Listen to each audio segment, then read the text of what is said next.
모르드게는 이 모든 일에 대해 알게 되자 자기 옷을 찢고 베옷을 입고 재를 뒤집어 쓴 채 괴로워 큰 소리로 울며 불며 성 안으로 들어갔습니다. 모르드게는 그에게 무슨 일이 있었는지 낱낱이 말해주었고 하만이 유다 사람들을 학살하는 대가로 왕의 금고에 정확하게 얼마를 헌납하겠다고 약속했는지도 덧붙였습니다. 그는 또한 수산성에 공포된 학살을 명령한 그 칙령의 사본도 그에게 넘겨주면서 에스더에게 보여주고 설명해 주라고 했습니다. 그리고 에스더에게 왕께 가서 자비를 구하고 민족을 위해 간청해 달라는 말도 전해 달라고 부탁했습니다.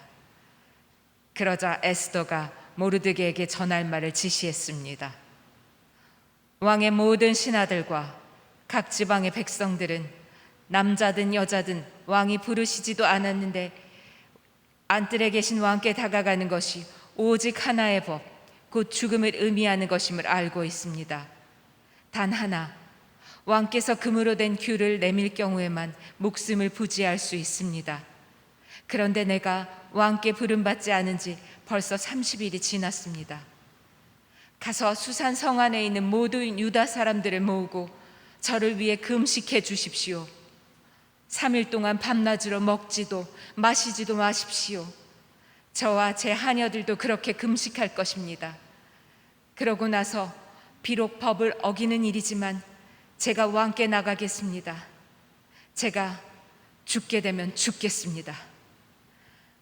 제3일에 에스더는 왕비의 예복으로 차려입고 왕궁 앞에 있는 왕궁 안뜰에 섰습니다. 왕은 왕궁 입구 반대편에 있는 왕자에 앉아 있었습니다. 왕이 에스더 왕비가 뜰에 서 있는 것을 보고 기뻐하며 손에 있던 금으로 된 귤을 내밀었습니다. 그러자 에스더가 다가와 귤 끝을 만졌습니다. 왕이 물었습니다. 에스더 왕비, 무슨 일이오? 무슨 할 말이 있소? 내가 이 나라의 반이라도 떼어서 당신에게 주겠소. 에스더가 대답했습니다. 제가 오늘 왕을 위해 잔치를 준비했으니 왕께서 허락하신다면 하만과 함께 오셨으면 합니다. 왕이 말했습니다. 당장 하만을 들라하라. 우리는 에스더가 부탁한 대로 할 것이다. 그리하여 왕과 하만이 에스더가 준비한 잔치에 참석했습니다.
민족, 유다인의 원수 하만이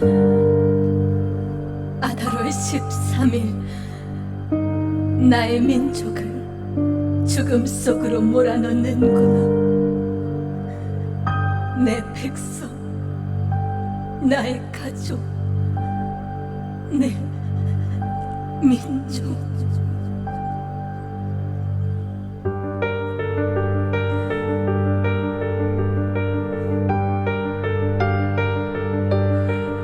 이들의 슬픔이 칼이 되어 나를 찌르는구나.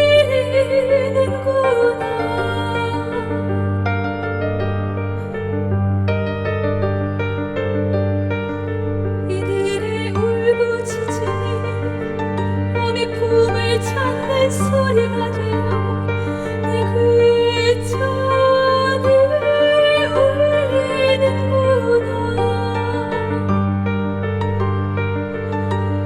내 귀천을 울리는구나.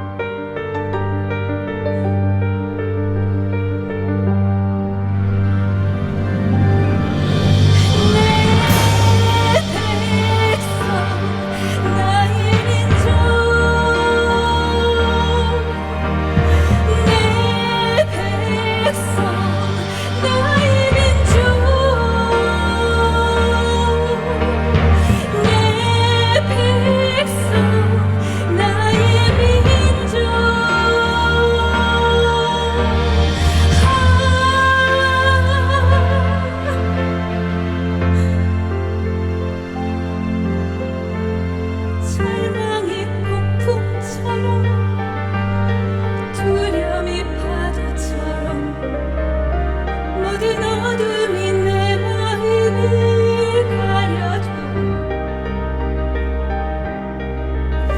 지금 왕 앞에 설 수 없는 난 절망의 그들을 잊지 않으리. 지금 왕 앞에 설 수 없는 나 죄와 비웃으로 잊지 않으리. 그때 나는 가장 아름답게, 그때 나는 가장 향기롭게 왕께 나가리. 죽음으로 서야 할 규례라. 가장 아름답게, 가장 향기롭게 왕께 나가리. 죽음으로 서야 할 규례 앞에 나의 백성, 나의 민족 위에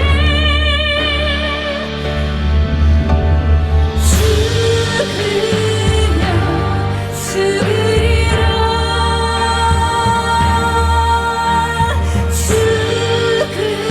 죽으면 죽으리라.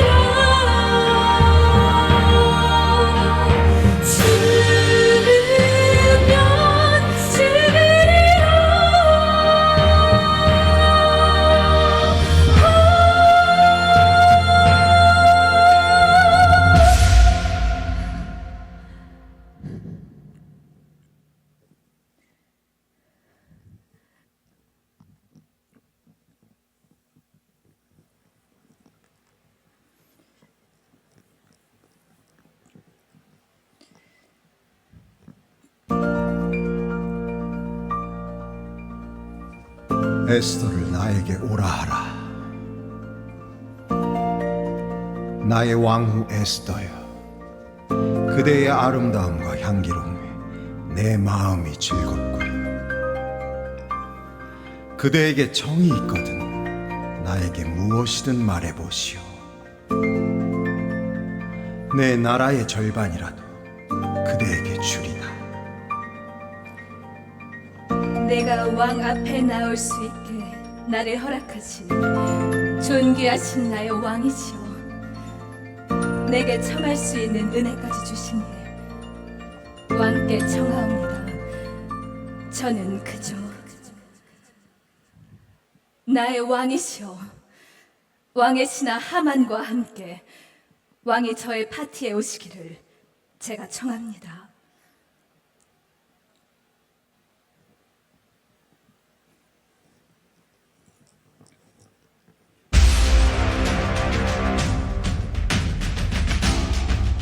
나는 나의 민족의 원수 하만을 나의 파티에 초대하리라.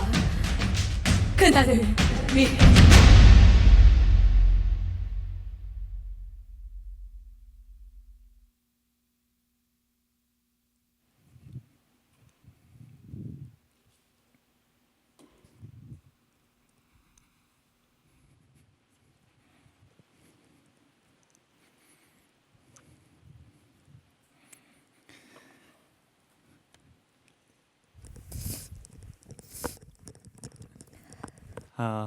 에스더, 그녀는 역사 속에 길이 남을 만큼 가장 아름다움으로 그 이름이 우리에게 알려져 있는 한 여자입니다. 페르시아 제국 전체를 걸쳐서 아름다움으로 가장 1위에 오른 사람, 그 아름다움으로 왕비의 자리에 올랐던 그 여인, 그 사람이 바로 에스더입니다. 여러분, 지금 이 예배 가운데 함께 하시는 분들에게 제가 한번 묻고 싶습니다. 여러분, 예쁘다는 것은 혹시 축복입니까? 우리 형제님들은 대답하지 마시고요. 형제님들 대답은 안 들어도 알 것 같습니다. 우리 자매님들께 한번 물어보죠. 자매님들, 예쁘다는 것은 우리에게 축복입니까? 제가 예전에 대학 청년부에서 사역을 할 때 이 설교를 하면서 우리의 외적인 매력은 인생 가운데 세상이 말하는 것보다 그렇게 중요한 요소는 아니다라는 메시지를 전달하기 위해서 우리의 내면적인 가치가 더 중요하다는 것을 설교하기 위해서 제가 예화로 들었던 자매가 있습니다. 그 당시에 가장 우리 대한민국에서 핫한 여자 연예인 중에 손꼽히는 사람이었는데 바로 설현이라는 자매 연예인을 제가 예로 들었습니다. 여러분, 여자로 태어나서 설현 씨처럼 예쁘면 정말 행복하겠습니까? 제가 그렇게 질문을 했는데요. 그 질문을 하고는 뜨끔했습니다. 왜냐하면 그때 그 자리에 있던 모든 청년들의 반응이요, 설현 자매처럼 생겼으면 괜찮을 것 같은데 약간 이런 분위기였어요. 근데 사실 그 예를 제가 들면서 저도 뜨끔했던 거는 제가 생각해도 약간 그렇게 예쁘면 좋을 것 같더라고요. 예쁘다는 것, 어떤 외적인 매력을 갖는다는 것은 좋은 일인 것 같습니다.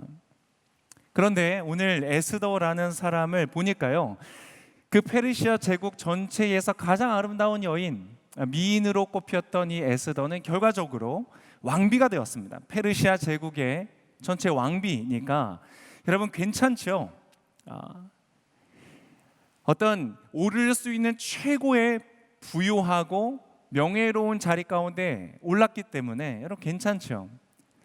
근데 여러분, 문제가 하나 있다면 무엇이냐면 남편이 크세스라는 것입니다. 이렇게 생각하면 약간 복잡해지죠. 말 한마디를 거절했다고, 요청 하나를 거절했다고 해서 왕비를 버리는 남자, 그리고 오늘 본문에서 봤던 것처럼 왕의 부름이 없이 그냥 왕 앞에 나타난 사람은 왕이 마음에 안 들면 죽여도 된다는 법을 만들어 있는 그런 사람, 그런 사람의 남편이 된다는 것은 그렇게 유쾌한 일은 아닌 것 같습니다. 예쁘다는 것이 과연 축복일 것인가?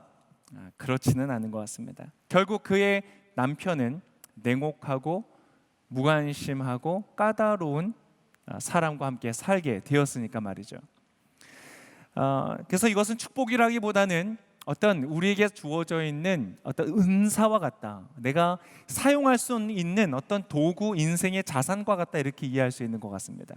혹시 스스로 외적인 매력을 갖고 있다고 생각하는 우리 남자든 여자든 그러한 분들은 여러분 그것을 잘 활용하되 자랑하지는 않는 것이 좋을 것 같습니다.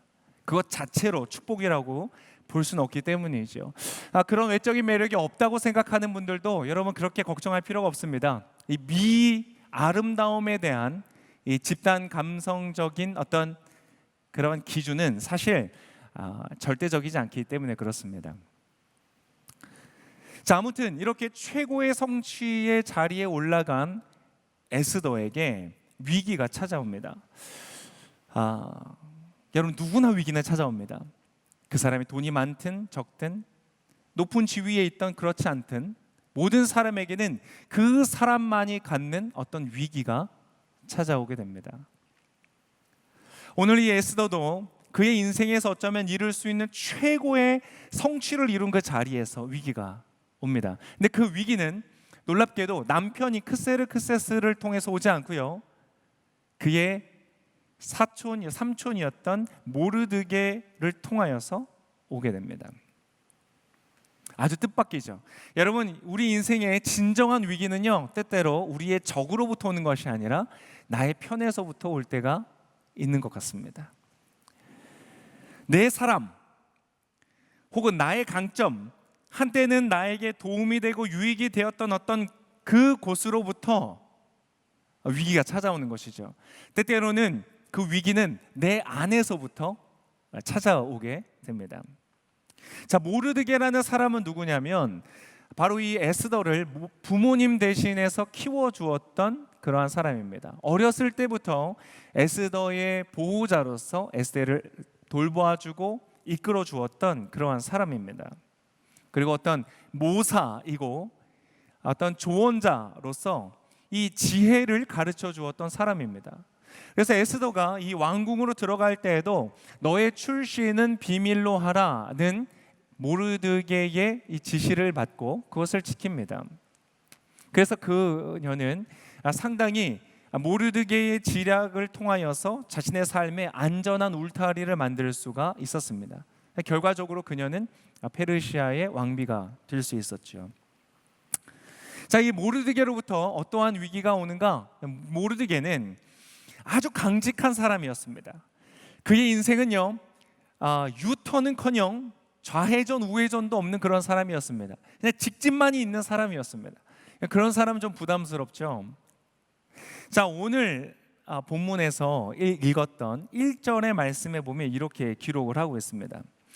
모르드게는 이 모든 일에 대해 알게 되자 자기 옷을 찢고 베옷을 입고 죄를 뒤집어 쓴 채 괴로워 큰 소리로 울며 불며 성 안으로 들어갔습니다.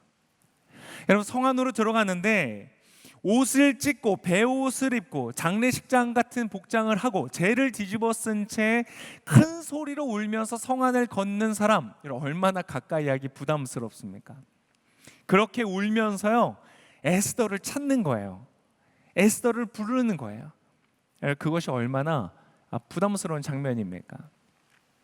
모든 사람들이 다 들을 수 있도록, 모든 사람이 알 수 있는 형태로 이 모르드게가 에스더를 지금 부르고 있는 겁니다. 그리고 지금 일어나고 있는 이 사건들에 대해서, 하만이 꾸미고 있는 이 모든 음모에 대해서 에스더에게 알려주게 됩니다. 그래서 에스더에게, 왕에게 나아가서 이 모든 위기로부터 유다 사람들을 지킬 수 있도록 간청을 해달라고 요구를 하는 것이죠. 근데 여러분, 그 요구하는 장면도요, 상당히 부담스러운 방식으로 합니다. 뭐라고 하냐면 이렇게 말합니다. 14절의 말씀인데요, 이렇게 기록하고 있습니다. 내가 만약 이번에 침묵한다면 다른 어디에서든 유다 사람들은 안녕과 구원을 얻을 것이다. 그러나 너와 내 아버지의 집안은 망할 것이다. 이렇게 이야기합니다. 하지만 내가 이 때를 위해 왕비의 자리에 오르게 됐는지 누가 알겠느냐라는 질문을 던집니다. 얼마나 재밌습니까? 만약 너가 침묵한다면 하나님이 다른 사람을 통해서 이스라엘을 구원하실 거지만 너와 너의 집안은 망하게 될 것이다. 거의 협박에 가까운 수준으로 이 에스더를 압박하는 것이죠. 이러한 모르드게, 이러한 삼촌, 얼마나 부담스럽습니까? 에스더는 사실 굉장히 안정적인 위치에 있는 사람입니다. 여러분, 왕비입니다. 누가 에스더를 공격할 수 있겠고 누가 에스더를 위태롭게 할 수 있겠습니까? 이 크세르크세스 왕만 조심하면 그 어느 누구도 대적할 자가 없는 그러한 자리 가운데 있는 사람입니다. 그런데 갑자기 모르드게라는 사람이 나타나서 아무도 모르는 자신의 과거를 들추어내면서 너는 유다인이다. 만약 이번에 침묵한다면 하나님께서 너를 용서하지 않으실 거다라는 이 협박을 하면서 지금 이 순간에 너가 어떠한 역할을 해야 된다라고 이 압박을 하고 있는 것입니다. 여러분, 이 부담스러운 장면 안에서요, 이 기독교와 성경에서 말하고 있는 아주 굉장히 중요한 개념이 등장합니다. 자, 크리스찬이 된다는 것, 내가 기독교인이 된다는 것은 이제까지 최종 결정자, 내 인생의 모든 결정을 하는 최종 결정자는 바로 나 자신이었는데, 크리스찬이 된다는 것은 이제 나라는 존재 위에 어떠한 결정을 내릴 수 있는 다른 권위가 생겨난다는 뜻을 갖습니다. 이제까지는 어떠한 사람도 나를 대신해서 결정해 줄 수 없지만 오직 내가 최종적인 결정을 내리고 내가 책임을 지는 인생이었습니다. 그런데 크리스찬이 된다는 것은 내 위에 나를 넘어서는 권위가 있다는 것을 인정하는 것, 그것이 바로 크리스찬이 된다는 뜻입니다. 굉장히 거대한 변화입니다. 보이지 않죠? 내면 안에서 일어나는 일이고 나의 고백을 통해서 일어나는 일, 어디에도 드러나지 않는 아주 작아 보이는 변화이지만 여러분, 인생의 전체를 바꾸어 두는 거대한 변화인 것입니다. 이것은 어떤 사람이 오해하는 것처럼 능동적인 삶에서 수동적인 삶, 그래 이제는 시키는 대로 할 거야 라는 수동적인 삶으로 가는 변화를 말하는 것이 아닙니다. 나는 여전히 능동적입니다. 여러분, 능동적으로 사십시오. 주체적으로 사십시오. 자유롭게 사십시오. 그런데 이제 그 능동의 대상이 이제까지는 나 자신이었는데 나를 위해서, 나의 건강을 위해, 나의 성공을 위해 내가 살았다면 이제는 내가 아닌 나보다 더 높으신 하나님을 위하여서 내가 살아가는 능동으로 바뀌어지는 것입니다. 그것이 크리스찬이라고 하는 것입니다. 자, 나를 위한 능동에서 하나님을 위한 능동으로 바뀌어지는 것, 그러한 삶을 살아가는 그러한 삶의 목적을 우리는 무엇이라고 부르냐면 소명이라는 단어로 표현합니다. 소명. 우리 크리스찬들에게는, 우리가 믿는다고 하는 사람들에게는 굉장히 중요한 개념입니다. 부를 소자를 씁니다. 그래서 영어로는 calling이라고 합니다. 부른다는 뜻이죠. 비슷한 단어로는 vocation이라는 말을 씁니다. 이 vocation에서 voke도 부르다라는 뜻입니다. 그래서 내가 부름을 받았기 때문에 그곳에 가서 일을 한다. 그래서 정확한 번역을 하자면 vocation은 천직이다, 하늘이 나에게 맡겨준 직업이다 라고 부를 때 이것을 쓰는 것이죠. 자, 이 소명이라는 것은 이제 내가 나를 위하여 살지 않고 나보다 더 높으신 하나님을 위하여 살기 때문에 아주 거대하고 중대한 변화이고, 그래서 이제 나는 하나님의 부르심을 따라 살아가는 그러한 소명의 삶으로서 우리 인생의 아주 중요한 개념임에도 불구하고요, 동시에 가장 많은 오해를 받는 단어이기도 합니다. 자, 이 소명이라는 단어와 가장 유사한 단어는, 많이 쓰는 단어는 비전 혹은 꿈이라는 단어입니다. 그래서 많은 사람들이 이 단어를 쓰죠. 그래서 너의 비전은 뭐니? 이런 질문들을 우리가 흔히 합니다. 너가 인생에서 이루고자 하는 꿈은 무엇이니? 이렇게 물어봐요. 제가 예전에 차세대 사역을 많이 했는데요, 이 중학생 아이들과 대화를 하면서 그런 이야기들을 많이 합니다. 저는 바이올린 하는 게 너무 좋아요. 그래? 그럼 열심히 한번 해보렴. 그랬더니 그 친구가 저에게 얘기하는 거예요. 전도사님, 전 늦었어요. 아니, 뭐가 늦어? 넌 이제 중학생이잖아. 전도사님, 바이올린 하려면요 초등학생 때부터 해야 돼요. 빨리 하는 애들은 4살, 5살 때부터 해요. 저는 늦었어요. 제가 상당히 충격을 받았었습니다. 그때에 많은 사람들이 너의 비전이 뭐니? 라고 물어보면요, 저는 아직 비전을 못 찾았어요. 마치 뭔가 실패한 것처럼 꼭 있어야 되는데 내가 못 찾은 것처럼 얘기하는 사람들이 굉장히 많았습니다. 그런데 제가 청년 사역을 와서 청년들의 사역을 하면서도 그것을 굉장히 많이 느꼈어요. 30대 중반이 되고 후반이 되었는데도요, 저는 아직 인생의 비전이 뭔지 모르겠어요. 굉장히 좌절하는 거예요. 내가 뭘 위해 살아야 하는지, 어디로 가야 되는지 마치 방황하고 있는 것 같은 그런 인생의 느낌을 갖는 것이죠. 특히 사회 경제적으로 어려워지면서 취업이 어려워지고 자신의 꿈을 이루어가는 것이 어려워지기 때문에 그러한 느낌을 받는 사람들이 많은 것 같습니다. 근데 여러분, 이것은 상당한 오해 때문에 생겨난 일입니다. 여러분, 비전과 꿈, 그것은 우리가 찾아내고 우리가 품는 그 어떠한 것이 아닙니다.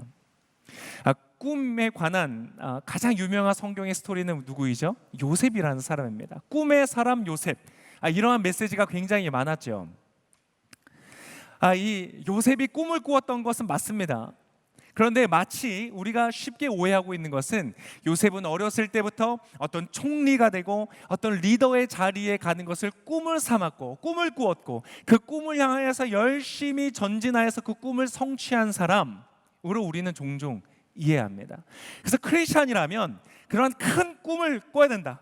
비전을 가져야 된다. 하나님을 위해서 어떠한 나의 인생의 방향과 목적지를 결정하고 그것을 향하여서 성실하게 달려가는 것이 진짜 크리스찬의 삶이다, 성공적인 삶이다 라고 많이 오해하고 있는 것 같습니다. 여러분, 그것은 잘못된 생각입니다.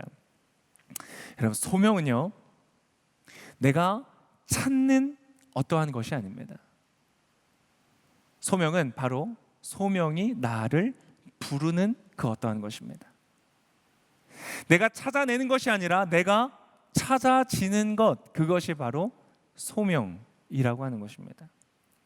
여러분, 오늘 이 에스더가 이 모르드게와 대화하는 이 장면은요, 지금 그 바로 소명이 에스더를 부르고 있는 장면이다라고 이해할 수 있다는 것입니다.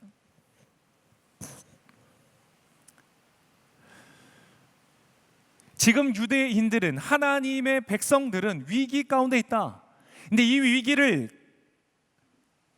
모면하고 이스라엘 사람들을 구원하기 위해서 하나님께서 너를 부르신다. 너가 무언가를 이 순간에 해야 되지 않겠느냐. 왜냐하면 왕을 만날 수 있는 자리에 있었으니까요.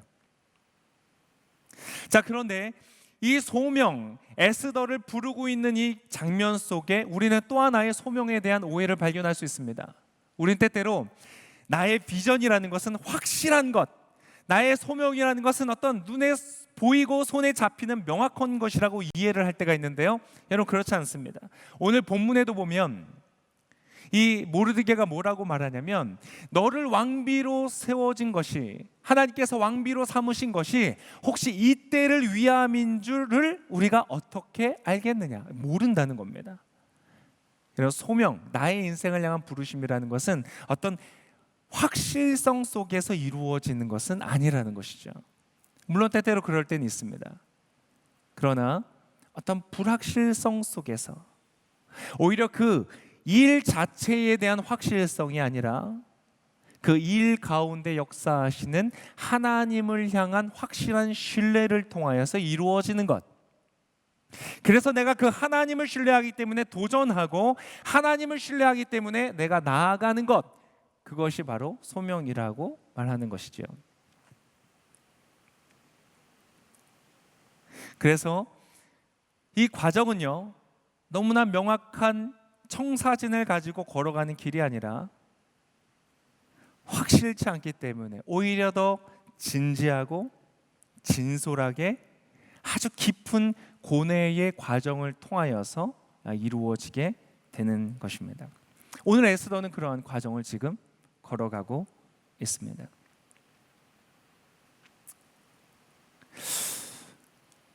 그리고 오늘 본문에서 발견할 수 있는 소명에 대한 또 하나의 오해가 있습니다. 많은 사람들이 비전이라고 하는 것, 꿈이라고 하는 것을 자신의 자기 완성의 어떤 끝에 있는 자리다라고 이해하는 경우들이 있습니다. 나를 개발하는, 자기 개발을 하여서 개발을 하고 해서 최종적인 어떤 목적지에 다다르는 것, 그것이 어떤 꿈, 비전, 소명이라고 생각합니다. 여러분, 그런데 그렇지가 않습니다. 소명은 그것보다 더 만만치 않은 것입니다.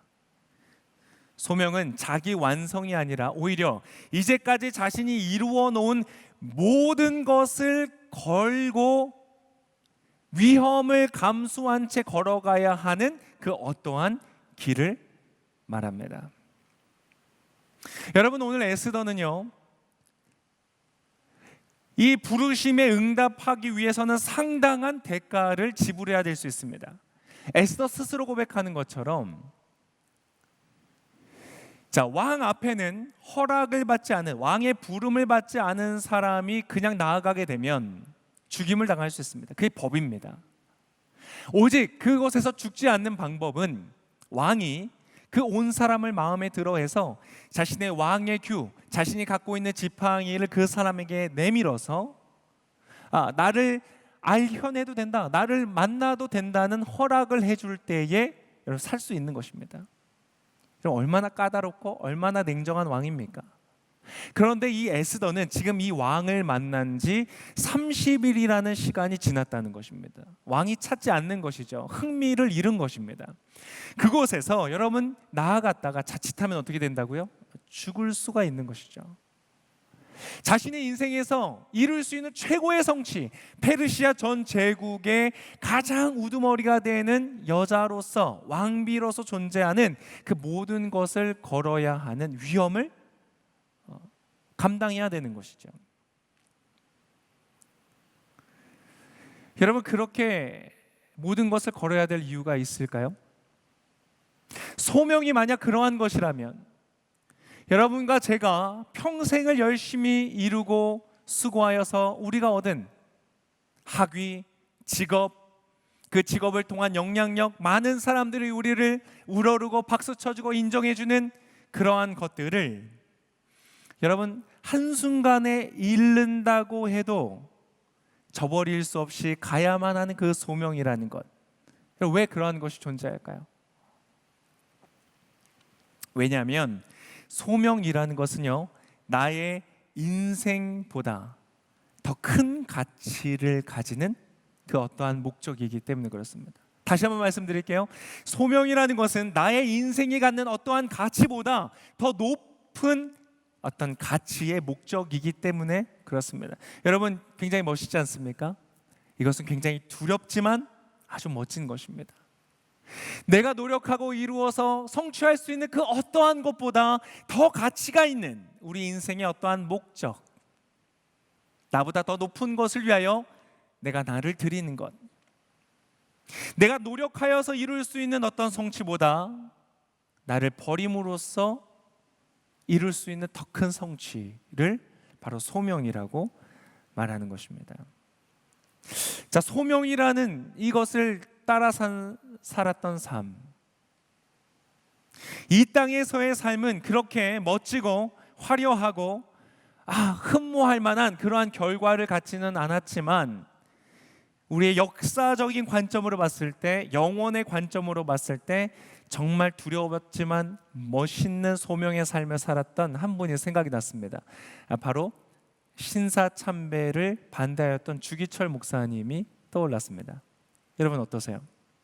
일본이 우리나라의 정신세계를 지배하려고 하고 무너뜨리려고 하는 그것이 가장 극에 달하였을 때, 이름을 바꾸게 하고 역사를 바꾸고 언어를 일본어만 쓰게 하는 그러한 강제적인 억압이 있을 때에 신사, 그들의 신을 참배하도록 하는 강제적인 법을 만들어서 집행을 합니다.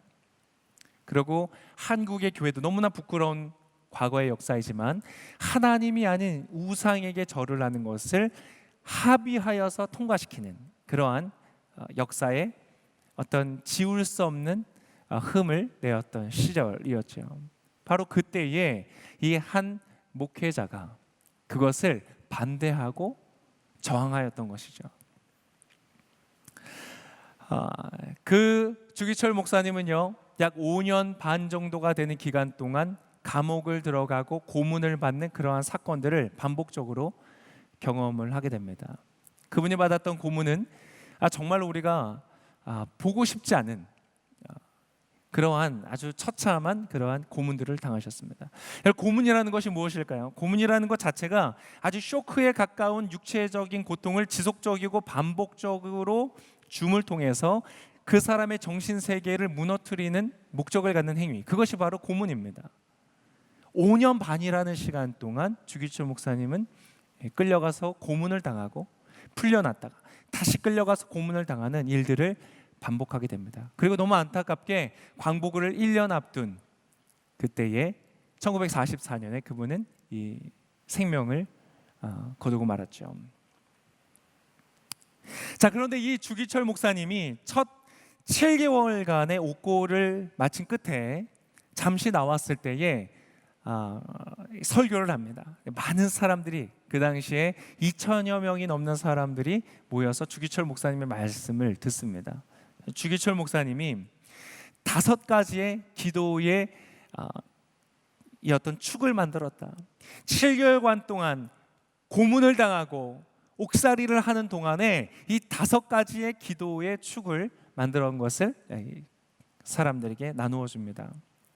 첫 번째 그 기도는 무엇이냐면 죽음의 권세를 이기게 하여 주옵소서. 죽음의 위협 속에 두려워하지 않고 물러서지 않고 그것에 지지 않게 하여 주십시오. 두 번째는 장기간의 고난을 견디게 하여 주십시오. 여러분 이해가 되십니까? 한순간에 목숨을 잃는 것, 한순간에 죽임을 당하는 것, 그것은 어쩌면 쉬운 일일지도 모릅니다. 그러나 장기간 동안 반복적으로 오는 그 고난은 너무나 감당하기 어려웠던 것이죠. 그래서 주기철 목사님은 스스로 그 고문에 자신이 굴복하여서 신사참배를 스스로 할까 두려운 마음을 가졌었습니다. 이 고난과 고문이 아주 극심했을 때에는 어느 정도였냐면, 자, 우리가 너를 차에 태우고 신사 앞을 지나가겠다. 많은 사람들이 서 있는 곳에서 할 필요도 없다. 우리가 차의 창문을 살짝 내려줄 테니 그곳에서 신사를 향하여서 가볍게 고개를 숙여서 목례만 해라. 그럼 그것으로 너를 놓아주겠다, 자유롭게 해주겠다 라고 했을 때 얼마나 그 유혹과 그것에 넘어가기 쉽지 않았겠습니까? 근데 여러분, 장기간의 고난도 내가 견디게 하여 주십시오. 그것이 기도의 제목이었다는 것이죠. 세 번째, 나의 나이가 많은 노모, 어머니와 그리고 처자, 나의 아내와 자녀들, 그 당시에 어린 중학생, 더 어린 아이들, 그러한 자녀들이 있음에도 불구하고, 그리고 교회에 함께하는 성도들을 하나님께 부탁하는 기도. 네 번째는 의에 살고 의에 죽게 하여 주십시오. 내가 이 의로움을 놓치지 않고 의로움 가운데 있게 하여 주십시오.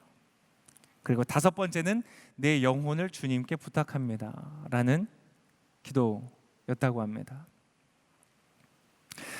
이 주기철 목사님의 소명을 향한 길, 하나님이 부르신, 너는 목회자로서 너의 앞에 누워져 있는 그 우상을 향한 절해야 된다는 이 핍박과 압박이 아무리 강하다고 할지라도 그것에 굴복해서는 안 된다라는 그 소명 앞에 이분은 이러한 간절한 기도와 또한 결단을 통하여서 그 길을 걸어갔던 것입니다. 그것을 우리는 한 단어로 일사각오의 믿음이었다 이렇게 말을 합니다. 자, 오늘 에스더도 그녀를 향한 이 죽음의 위협 앞에서, 이 부르심 앞에서 이렇게 반응을 합니다. 오늘 읽었던 본문의 16절의 말씀에 보면 이 에스더의 이 대사가 나타납니다. 가서, 자, 에스더가 모르드게에게 이렇게 말하는 것입니다. 가서 수산성 안에 있는 모든 유다 사람들을 모으고 저를 위해 금식해 주십시오. 3일 동안 밤낮으로 먹지도 마시지도 마십시오. 금식의 수준이 아니라 단식, 마시지도 않는 3일간의 그 금식을 해 주십시오. 저와 제 하녀들도 그렇게 금식할 것입니다. 그러고 나서 비록 법을 어기는 일이지만 제가 왕께 나아가겠습니다. 제가 죽게 되면 죽겠습니다. 개역 개정에서는 죽으면 죽으리라 라는 유명한 대사로 표현되어져 있습니다. 그 소명 앞에서 에스더는 대답하는 것이죠. 금식해 주십시오. 중보해 주십시오. 그리고 죽게 된다면 죽겠습니다 라고 하는 일사각오의 그런 다짐으로 이 소명의 길을 향하여 걸어가는 것입니다. 바로 이 부르심에 대해 향한 그녀의 대답은 Yes, 제가 그렇게 하겠습니다 라는 대답이었다는 것입니다. 한 가지 질문을 한번 던져 볼 때가 되지 않았나 생각이 됩니다. 여러분, 혹시 이 설교를 들으시는 여러분에게는 여러분을 향한 하나님의 부르심, 바로 당신을 향한 하나님의 소명이 있습니까? 내가 가진 모든 것을 걸고 승부를 걸어야 하는 그러한 부르심이 혹시 있습니까? 아주 중요한 질문이라고 생각이 됩니다. 자, 이 이후에 나를 위해 기도해 주십시오. 저도 금식하겠습니다 라고 말하였던 죽게 된다면 죽겠습니다 라는 이 결연한 그녀의 다짐 이후에 그녀의 행동 속에서 저는 놀라운 지혜들을 발견합니다. 그것을 잠시 우리 함께 나누기를 원합니다. 언젠가 우리가 하나님의 부르심 앞에 설 때에, 소명을 우리가 갖게 되었을 때에 이것을 기억하면 도움이 되리라 생각이 됩니다. 저는 이 에스더의 지혜를 한 단어로 표현한다면 곡선의 지혜다 이렇게 표현하고 싶습니다. 그냥 직진밖에 몰랐던 모르드게와는 사뭇 굉장히 다른 것입니다. 여러분, 이미 왕비가 되는 과정 속에서 그 오디션장에서 이 에스더가 보여주었던 지혜 속에서도요, 굉장히 배울 것이 많습니다. 관심 있는 분들은, 지혜를 배우고 싶다고 생각하는 분들은 오늘 가셔서 에스더 2장의 본문을 읽으시면서 기도하시고 하나님께 물어보시기를 바랍니다. 꼭 기도하시고 읽으십시오. 놀라운 지혜를 발견할 것이 있습니다. 자, 이렇게 일사각오를 가지고 금식을 선언한 다음에 3일간의 금식을 마치고 이 에스더가 왕 앞으로 나아갈 때에 그녀는 베옷을 입고, 모르드게와 같이 베옷을 입고 죄를 뒤집어 쓰고 간 것이 아니라 바로 왕비의 예복을 입고 나아갔다고 기록하고 있습니다. 여러분, 왕비의 예복입니다. 누구도 알 수 없는 어떤 위기의 순간이라는 것을 나타내지 않는 가장 화려하고 아름다운 옷을 입고 그의 왕을 향하여서 나아갔다는 것입니다. 그리고 두 번째로, 첫 번째는 의복이었죠. 두 번째는 크세르크세스가 그 모습을 보고는 너무 마음에 드는 겁니다. 그 아름다움에 취한 겁니다. 그래서 왕위의 귤을 내밀면서 이렇게 말합니다. 내가 나라의 절반이라도 너에게 주겠다. 원하는 것을 구하라. 상당히 성공적이죠. 여러분, 근데 그때에 에스더는 무릎을 꿇고 왕이시여 나와 나의 민족을 구해 주십시오 라고 간청하지 않았습니다. 오히려 에스더는 어떻게 하였는가? 여러분, 파티에 초대합니다. 여러분, 크세르크세스를 생각해보면 어떤 사람이죠? 네, 파티에 진심인 사람입니다. 파티를 반년 동안 열었던 사람입니다. 모든 국력을 쏟아부어서 파티를 즐겼던 사람이죠. 여러분, 에스더는요, 그가 가장 좋아하는 파티의 자리로 이 크세르크세스를 초청하는 것입니다. 그리고 여러분, 세 번째입니다. 그 파티에 초대하는 대상자가 누구였느냐? 크세르크세스와 하만이었다는 것입니다. 여러분, 재밌지 않습니까?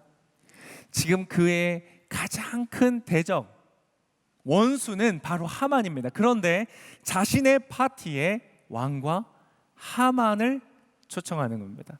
저는 이걸 읽으면서 확실히 여자가 더 무섭다 이 생각을 했습니다. 아주 깊은 구덩이를 파고 있는, 공사하고 있는 그러한 모습이 보여지는 것이죠. 저는 이 모습을 통하여서 우리가 지혜를 갖기를 원합니다. 많은 크리스찬들을 볼 때에 모르드게와 같은 크리스천들을 참 많이 봅니다. 강직하고 직진하고 순종하고 하나님을 향하여 나아가는 많은 사람들이 있습니다. 그런데 약간 에스더와 같이 곡선의 지혜를 가진 사람은 드문 것 같아요. 바라기는 아니, 하나님께서 저에게 주신 이 자리에서의 권위로 축복합니다. 여러분, 에스더와 같은 지혜를 가지실 수 있기를 예수님의 이름으로 축복합니다. 자, 오늘 이 말씀을 통하여서 아마 이 소명에 대한 질문들이 생기실 수 있습니다. 모든 사람에게 사명이 있는 건가? 나에게도 사명이 있을까? 그 사명은 무엇일까? 그러한 질문들이 있다면 여러분, 저는 오히려 이 질문을 여러분에게 던지고 싶습니다. 만약 나에게 소명이 온다면, 어떠한 부르심이 있다면 과연 나는 준비되어 있는가? 오히려 그 질문을 한번 던져보면 좋겠다 생각이 듭니다. 자, 말씀을 맺겠습니다. 오늘 이 모든 사건들은 어떻게 끝이 나는가? 그 결과를 에스더, 하나님의 말씀은 우리를 향해서 이렇게 보여줍니다. 에스더 7장 1절에서부터 6절까지의 말씀에 이 결과가 이렇게 진행이 됩니다. 그리하여 왕과 하만은 에스더와 함께 잔치에 갔습니다. 자, 이번은 두 번째 잔치입니다. 두 번째 또 잔치를 해서 왕과 하만을 초대합니다. 자, 2절, 둘째 날 그들이 포도주를 마시고 있는데 왕이 다시 에스더에게 물었습니다. 에스더 왕비, 당신의 소원이 무엇이요? 내가 들어주겠소. 오히려 크세르크세스가 더 마음이 동이는 것입니다.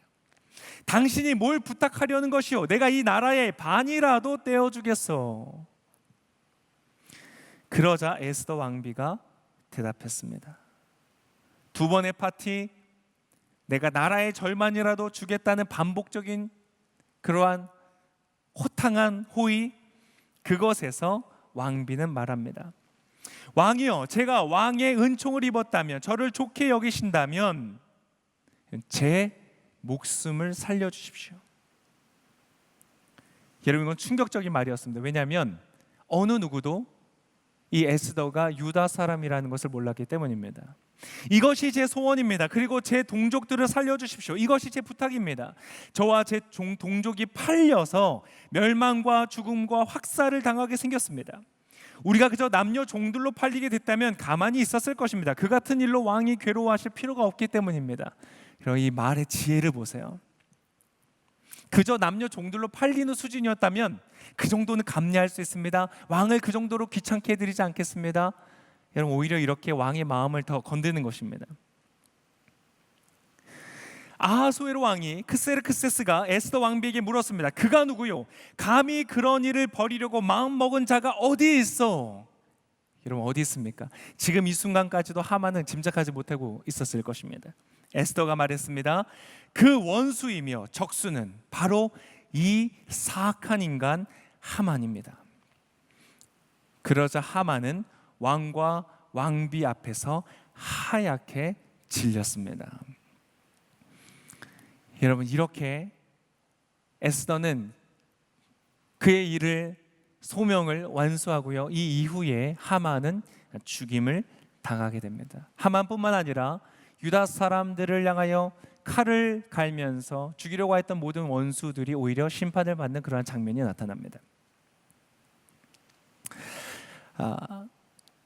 여러분, 오늘 이 에스더가 우리에게 전해주는 하나님의 말씀은 분명합니다. 하나님께서는 당신의 부르심을 향하여서 순종하고 대답하고 나아오는 사람을 통하여서 놀라운 하나님의 역사를 이루신다는 것입니다. 주기철 목사님은 어떨까요? 그분은 감옥에서 죽었습니다. 그래서 그 인생은 실패라고 이런 감히 말할 수 있는 사람이 있을까요? 아니요, 신사참배를 어떠한 고통 속에서도, 자신의 육신이 갈갈이 찢겨져 나아가는 상황 속에서도, 심지어 자신의 가족들이 위협을 받고 고통을 받는 그 자리 속에서도, 그의 나라가 풍전등화와 같이 아무런 소망이 없어 보이는 절망 중에 있는 상황 속에서라도 굴하지 않았던 그분의 그 정신, 그것은 지금도 살아서 그 어떤 누구보다도 더 큰 목소리로 저와 여러분에게 말하고 있지 않습니까? 여러분, 바로 이것이 소명의 길이라는 것입니다. 크리스찬, 하나님을 주인으로 섬긴다고 말하는 사람들의 두렵고도 멋진 삶인 것입니다. 저는 기도합니다. 저의 삶에, 그리고 이 대한민국 땅을 딛고 살아가는 우리 하나님을 믿는 우리 모든 성도들에게 하나님이 주시는 이 소명이 있을 때에 두렵지만 고뇌스럽지만 그 길을 진지하고 진솔하게 하나님을 신뢰함으로 걸어가는 그러한 놀라운 역사들이 주기철 목사님과 같은, 에스더와 같은 그러한 믿음의 사람들이 이 땅 가운데 무수히 많이 일어나기를, 사회, 경제, 교육, 정치, 예술, 문화, 언론, 모든 사회의 영역 구석구석에서 그러한 소명을 감당하는 믿음의 사람들이 일어선다면 얼마나 멋진 일이 될 것인가, 그러한 기대를 해보게 됩니다. 비대면 예배가 다시 시작되었습니다. 여러분, 지금 있는 그 자리에서 예배하지만 오늘 하나님께서 우리에게 들려주시는 이 두렵지만 멋지고 아름다운 이야기가 저와 여러분의 영혼을 흔드는 하나님의 임재가 있는 귀한 자리가 되시기를 예수님의 이름으로 축복합니다.